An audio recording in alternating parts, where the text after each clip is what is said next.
పొలతల కడప జిల్లా సీకేదిన్నె మండలం రాయలసీమలో శివరాత్రి టైంలో ఎక్కువగా వినబడే పేరు. జనాలు తండోపతండాలుగా వివిధ రకాలైన బండ్లల్లో ఇక్కడికి ఊరేగింపుగా వచ్చేస్తారు. పొలతల శివయ్య అంటే పొలతల గ్రామంలో ఉన్న పరమేశ్వరుని ఆలయము. రాయలసీమ ప్రాంతంలో ఇది చాలా పవిత్రమైన స్థలంగా భావిస్తారు. అక్క దేవతలతో పాటు శివయ్యకు కూడా అక్కడ భక్తులు ప్రత్యేకంగా పూజలు చేస్తారు. ఇక్కడ మీరు ప్రస్తుతానికి చూస్తూ ఉంది పొలతల లాంటి జాతరలో కొంతమంది అమ్మవారు ఒంట్లోకి వచ్చారు, దెయ్యం ఒంట్లోకి వచ్చింది అంటారు. దీన్ని చాలా చోట్ల పూనకం లేదా ఆవాహనము అని పిలుస్తారు. కానీ దీన్ని రెండు కోణాలలో చూడాలి. ఇది భక్తి ఎక్కువగా, ఉపవాసము, గట్టి నినాదాలు, డప్పులు, జన సందోహము ఇవన్నీ కలిగేసినప్పుడు మనసు చాలా ఉత్కంఠ పరిస్థితిలోకి వెళ్తుంది. ఆ స్థితిలో కొందరికి శరీరం వణుకుతుంది, గట్టిగా మాట్లాడతారు, ఏడుస్తారు లేదా నవ్వుతారు, కళ్ళల్లో భిన్నమైన భావాలు కనిపిస్తాయి. దీనిని దేవత ఆవహించిందని భావిస్తారు. మానసికంగా, వైద్యపరంగా చూస్తే భావోద్వేగము, ఉద్రిక్తత, సామూహిక ప్రభావము, లోపలున్న భావాలను బయటకు విడుదల చేయడం ఇలాంటివి. మన మెదడు చాలా శక్తివంతమైనది. మనం బలంగా నమ్మినప్పుడు శరీరం కూడా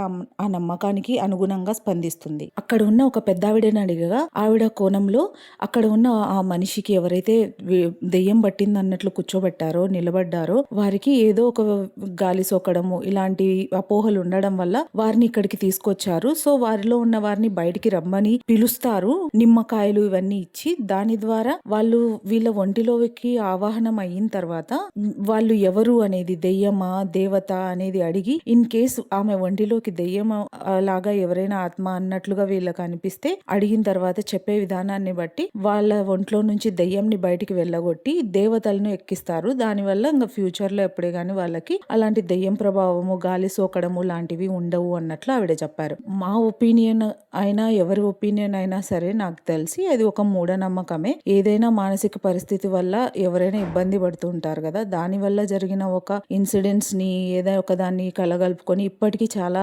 పల్లెటూర్లలో అది దెయ్యము దేవతలాగా కొలుస్తూ దానిలను ఇది చేస్తున్నారు. బట్ అది ప్యూర్ గా మానసిక పరిస్థితిని బట్టి ఉంటది. ముఖ్యంగా ఒక విషయం గుర్తుంచుకోవాలి, ఇది చూసినప్పుడు భయపడాల్సిన అవసరం లేదు. ప్రతి అసాధారణ ప్రవర్తన దెయ్యం వల్లనే అనుకోవాల్సిన అవసరము లేదు. భక్తి నిజమే కావచ్చు, కానీ వివరణ తప్పనిసరిగా అతీంద్రియమే కావాలని లేదు.